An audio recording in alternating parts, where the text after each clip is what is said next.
Estamos iniciando mais um programa Abrindo a Bíblia na TV. Continuamos com o nosso assunto, a origem dos evangelhos, mostrando como, através da história, os seguidores, aqueles que conheceram Jesus, aqueles que conheceram os que conheceram Jesus, que são conhecidos como patrísticos, pais da igreja, esses homens foram os responsáveis diretos pela história, pela origem, pelo cânon do Novo Testamento, como nós vimos no programa anterior. Hoje nós vamos fechar um pouquinho mais a nossa história e vamos partir para, especificamente, os evangelhos. Os evangelhos canônicos, depois nós vamos falar sobre os apócrifos, com certeza, mas inicialmente com aquele que você tem aí na sua Bíblia, são em número de 4. Eles não estão na ordem que foram produzidos, porque o primeiro evangelho escrito foi o evangelho de Marcos, ali por volta do ano 60. Depois veio Mateus, por volta do ano 70. Depois Lucas, por volta do ano 80. E por último João, em torno do ano 100. Esses 4 evangelhos, eles são divididos em 2 grupos distintos, chamados evangelhos sinóticos e o Evangelho de João. O Evangelho sinótico são 3, Mateus, Marcos e Lucas. Por que são chamados de sinóticos? Sinótico é uma palavra grega. Significa sim, S-Y-N, sim, significa semelhantes e não iguais. Ou seja, e óptico vem de visão. Você pode colocar os 3 em 3 colunas e você vai ver a história de cada um contado semelhantemente, porém não iguais. A autoria dos evangelhos sempre tem muitas controvérsias a respeito. Então, por isso que a gente não diz assim evangelho de Mateus, evangelho de Marcos, evangelho de Lucas e evangelho de João, mas evangelho segundo Mateus, segundo Marcos, segundo Lucas, segundo João. Porque houve colaboradores, pessoas também trabalharam e auxiliaram na formação desses evangelhos. Os 3 evangelhos sinóticos, como nós já vimos, é Mateus, Marcos e Lucas. Desses 3 sinóticos, só um evangelista viveu com Jesus, que foi Mateus. Por que é que eu estou falando isso? Porque nós vamos chegar em situações de alguns textos evangélicos, do evangelho, que nós vamos ter que lembrar isso. Porque Marcos nunca viveu com Jesus. Conheceu Jesus, viu falar dele na época de menino, e até tem uma passagem no Evangelho que diz que o soldado tinha um jovem que lhe carregaram o lençol e que ele fugiu nu, que é atribuído que esse jovem teria sido Marcos, o autor do primeiro Evangelho, mas segundo na ordem que está no Novo Testamento. E Lucas também, um médico grego, que também nunca viveu com Jesus. Nós vamos falar também do seu evangelho.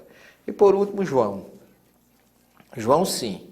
Esse é o evangelho mais profundo, mais espiritualizado, porque João foi aquele discípulo bem-amado que todos nós invejamos no bom sentido, porque João foi o único que pôde recostar a cabeça no peito do Mestre Jesus. E dizem os teólogos que para se entender o Evangelho de João, nós teríamos que também recostar a cabeça no peito de Jesus.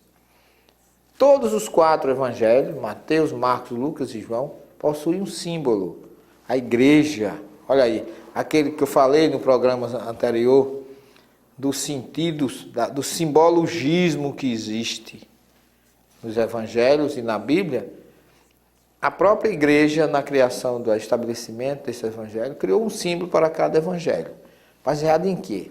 Quando você lê o livro de Ezequiel, lá no capítulo 1, Ezequiel fala de um ser que ele viu, que tinha 4 faces. Tinha rosto de homem, tinha rosto de leão, tinha rosto de touro e rosto de águia.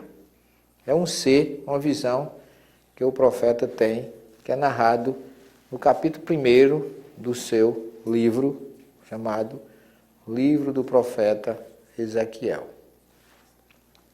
E a igreja tomou estes 4 símbolos como símbolo dos evangelhos. Portanto, assim é que o Evangelho de Mateus tem como símbolo um homem. O Evangelho de Marcos como símbolo um leão.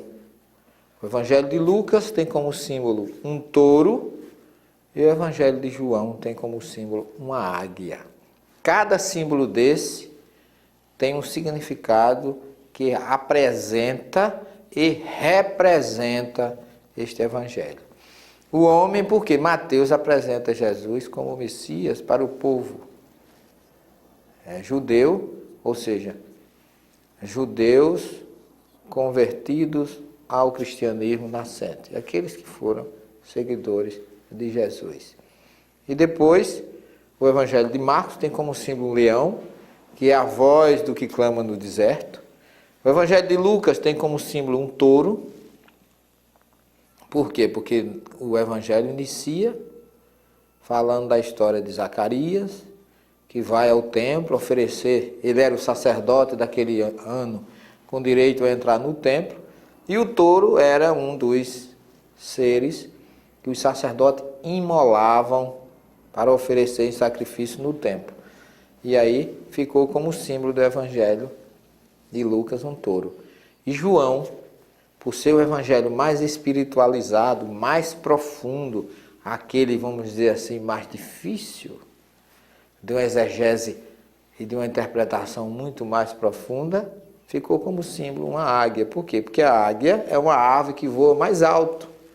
E aí a igreja, parodiando e copiando a visão do profeta Ezequiel, transferiu cada um desses símbolos para os evangelhos. Portanto, Mateus, Marcos, Lucas e João, cada um tem um símbolo. No cristianismo nascente, na história do cristianismo nascente, nós vemos, depois da morte de Jesus, a necessidade de um sucessor, que foi escolhido quem? Tiago, irmão de Jesus, e a partir daí começou ao cristianismo a se fazer corpo e surge a figura de Estevão, depois que Estevão é sacrificado, apedrejado, nós podíamos dizer, uma figura assistiu esse apedrejamento, e essa figura, meu caro amigo telespectador, foi exatamente Saul, ou Saulo, como muita gente conhece, que era então um fariseu da tribo de Benjamim, rigorosamente cumpridor da Torá, ou Bíblia judaica, e nós poderíamos até considerar que a partir daí houve uma cisma, uma divisão, porque com a atitude que Saulo tomou de perseguir os cristãos, surge aí na estrada de Damasco a sua queda do cavalo, onde ele ouve a voz de Jesus, que nós sabemos que aí ele se converte, ele muda: quem és tu, Senhor? Sou Jesus a quem tu persegues. E com essa atitude de Saulo, nós podemos dizer que a partir dali, do episódio do martírio de Estevão, o cristianismo criou uma nova situação, que eu até posso dizer, até asseverar, eu não digo asseverar nem dizer, mas gostaria de deixar para você analisar uma pergunta no ar: se não fora Saulo, ou Paulo, que passou a se chamar depois, como seria o cristianismo hoje? Ou o que seria do cristianismo hoje? Só que naquela época, depois o cristianismo militava ou transitava mais ou menos, segundo Pedro, na igreja de Jerusalém, Pedro e Tiago, que a gente não pode esquecer que o cristianismo um dia foi seita do judaísmo.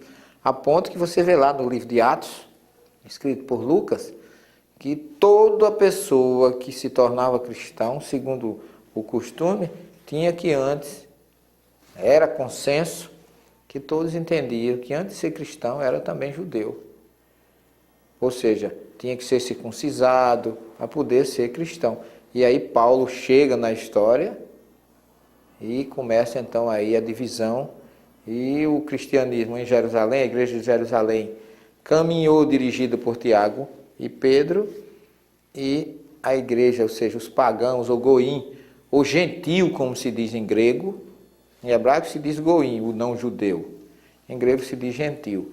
Então é como se Paulo dissesse assim: vocês cuidam da igreja dos judeus que virão ser cristãos, e eu vou buscar seguidores para Jesus em outras instâncias, ou seja, entre não judeus. Por isso que a Paulo é conhecido como apóstolo dos gentios. Muito bem, essa história toda culmina então com a origem do cristianismo e a criação dos evangelhos. Então, como vimos, são 4 evangelhos, 3 sinóticos e um mais espiritual, que é o de João. Portanto, nós temos Mateus, Marcos e Lucas como evangelho sinótico, e o evangelho de João como 4º evangelho. O evangelho de Mateus, nós vamos falar agora praticamente sobre cada um deles em separado, e a partir de agora iniciaremos um estudo teológico, cristão, espiritual dentro do evangelho de Mateus, que com certeza dará uma série de programas que você poderá colecionar, que você poderá segui-lo ou acompanhá-lo, que nós vamos trazer as informações mais substanciais para você. Não vamos, logicamente, nos aprofundar para que você não perca, eu diria até assim, o interesse, porque tem coisas que são muito profundas, mas a gente vai trazer de uma forma geral aquilo que é interessante para as pessoas em geral conhecerem o significado do evangelho de Mateus, que é o evangelho mais didático. Por que mais didático? Porque ele começa com a genealogia de Jesus e termina com a morte e ressurreição. Portanto, ele começa antes da anunciação do anjo Gabriel e termina com a ressurreição depois da sua morte no Calvário, no Gólgota. Portanto, o evangelho de Ernest Renan disse que foi o maior livro escrito em todos os tempos, foi o evangelho de Mateus. É considerado o maior livro. Ele apresenta um Jesus homem, Messias, um Jesus judeu. Por quê? Porque foi um evangelho escrito para o povo judeu convertido ao cristianismo nascente. Nós vamos a um pequeno intervalo e daqui a pouco nós continuaremos na segunda parte do programa. Até já!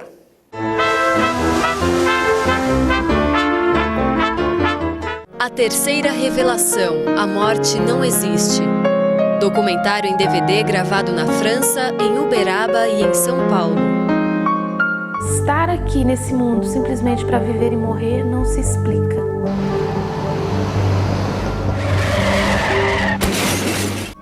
O maior compêndio sobre a vida e obra de Allan Kardec. É a nossa homenagem aos 150 anos de Espiritismo. No final da mensagem, a caligrafia é do meu marido. Olha aqui para você ver. Olha, aqui. Essa caligrafia é dele.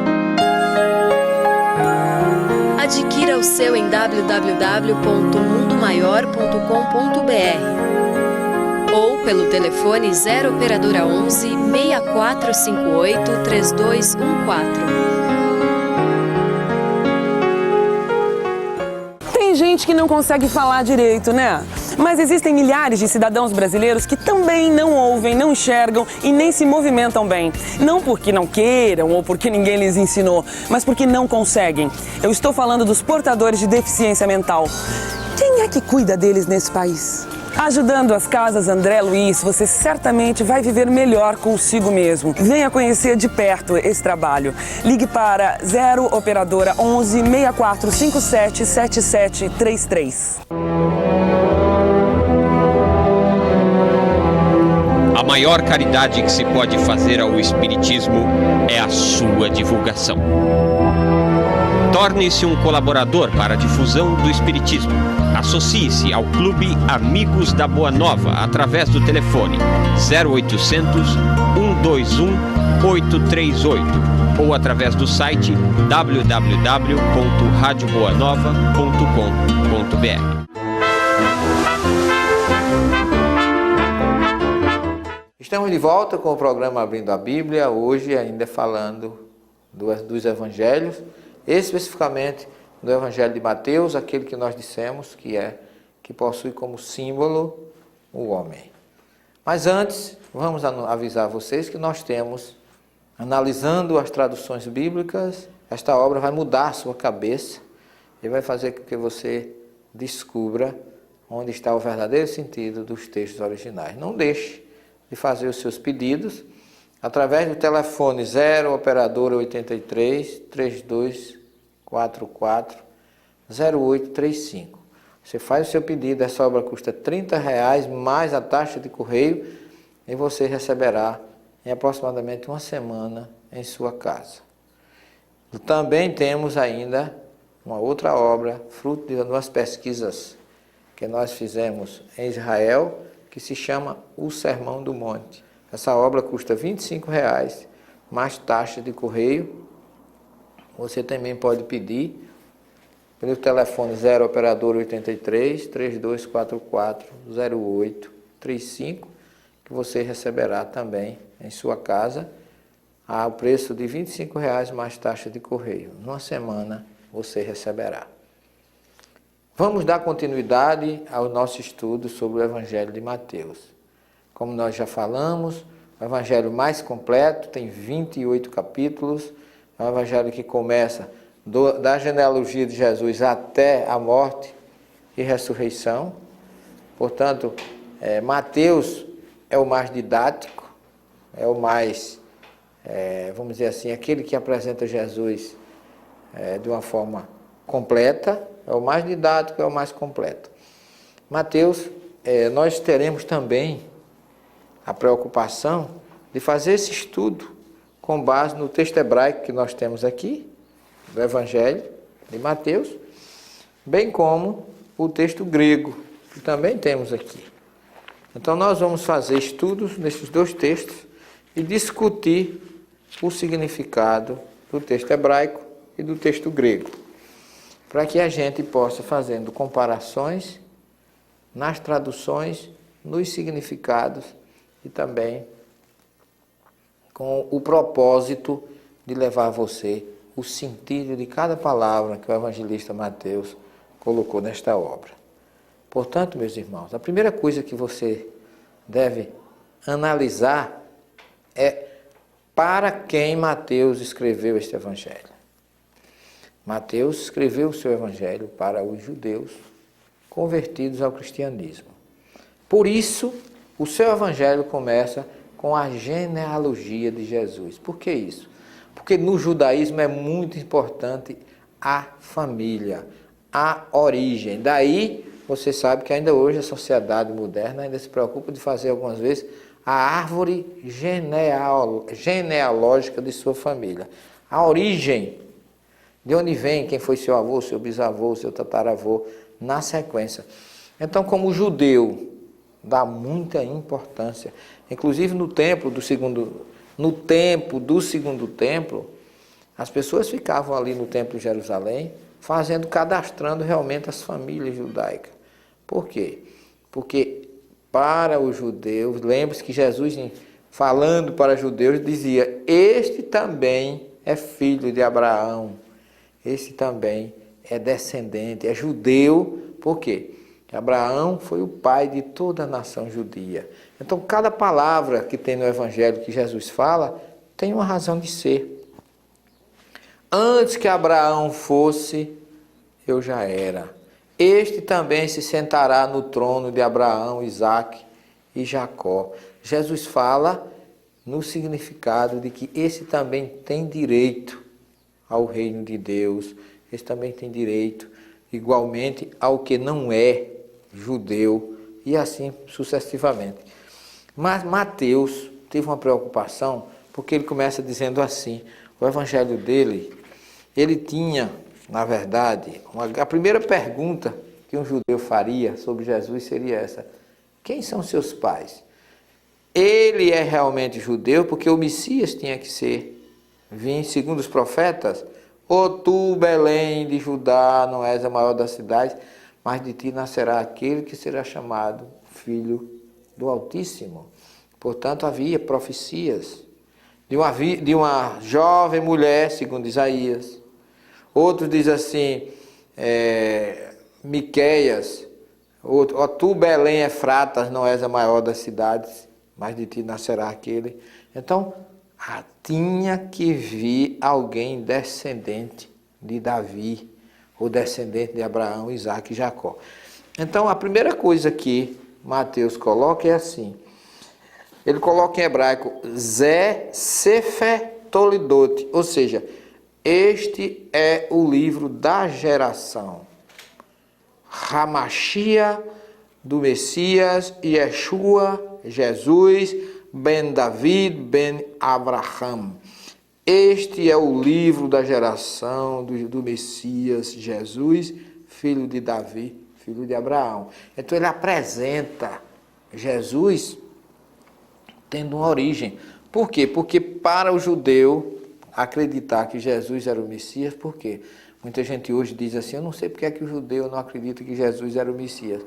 Porque o judeu esperar, o mínimo que o Messias tinha que ter era currículo.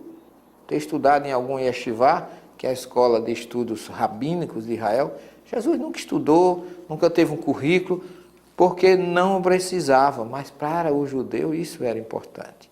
Por isso que Mateus tenta preencher essa lacuna e apresentando o evangelho, que ele chama Rabessorá Ashelamatatiel, ou seja, a boa notícia segundo Mateus, dizendo este Zesefer, este é o livro Toledot das gerações, Hamashiach, do Messias, Yeshua, Ben David, Ben Abraham. Este é o livro das gerações do Messias Jesus, filho de Davi, filho de Abraão. E ele começa a dizer, Abraham, Rolid et Isaac. Abraão gerou a Isaac. Veja bem, Isaac gerou a Jacó.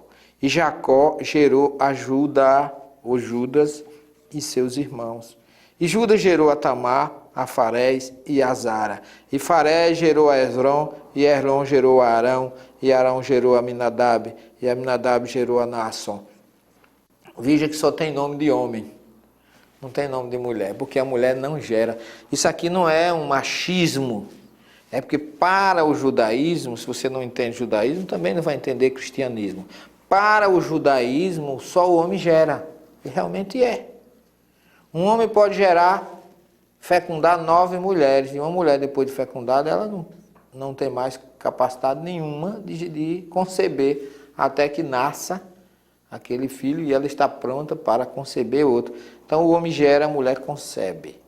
Isso não significa machismo. Mas qual é a preocupação de Mateus aqui? É fazer com que as pessoas, os judeus, entendam que Jesus teve uma genealogia, uma origem judaica, vindo de Abraão. Veja que ele começa com Abraão, filho de Abraão, que gerou Isaac, que gerou a Jacó, que gerou a Judá. E aí ele continua.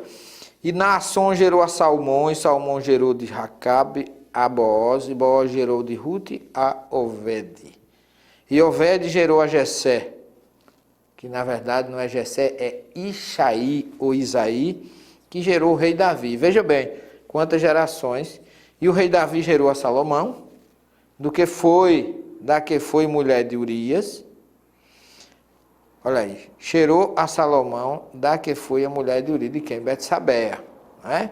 E Salomão gerou a Roboão, Roboão gerou a Abia, e a Abia gerou a Asa, e a Asa gerou a Josafá, e a Jorão. E aí vai até, gente, ele diz assim, e Josias gerou a Jocomia e seus irmãos na deportação para a Babilônia. E depois da deportação para a Babilônia, que a gente sabe que houve aquele período de 50 anos de cativeiro na Babilônia, Jeconias gerou a Salatiel, a Jerobabel, a Eliaquim, e assim sucessivamente, E aí ele continua até quando ele diz assim, gerou a Matã, e Matã gerou a Jacó, e Jacó gerou a José, marido de Maria, da qual nasceu Jesus, que se chama o Cristo. De sorte que todas as gerações, desde Abraão até Davi, são 14 gerações. E de Davi até a deportação da Babilônia, mais 14. E da deportação para a Babilônia até Cristo, mais 14. Portanto, 14 com 14 são 28, 28 com 14, 38, 42 gerações de Abraão até o rei até Jesus. Portanto, esta primeira passagem que está no capítulo 1 de Mateus, até o versículo 17, são capítulo 1, 17 versículos, para apresentar Jesus como o Messias, tendo uma genealogia, porque isso era um fato importante para o judeu. Portanto, meu caro telespectador, se você não, você vai observar que só Mateus tem essa preocupação, porque era um judeu escrevendo para judeu. Aí está explicado. Marcos, Lucas e João não se preocupam com isso, embora João seja também um judeu, mas ele se preocupa mais com o fator espiritual. E Mateus se preocupou mais em trazer Jesus como um judeu, como um homem descendente de Abraão, que ele quer, no fundo de toda essa questão, apresentá-lo como o Hamashia, como ele coloca aqui, o Messias, que é o primeiro versículo, ele já diz que este livro é o livro da geração do Messias, Jesus, filho de Davi, filho de Abraão. Que Jesus esteja com vocês e até o próximo programa. Muita paz.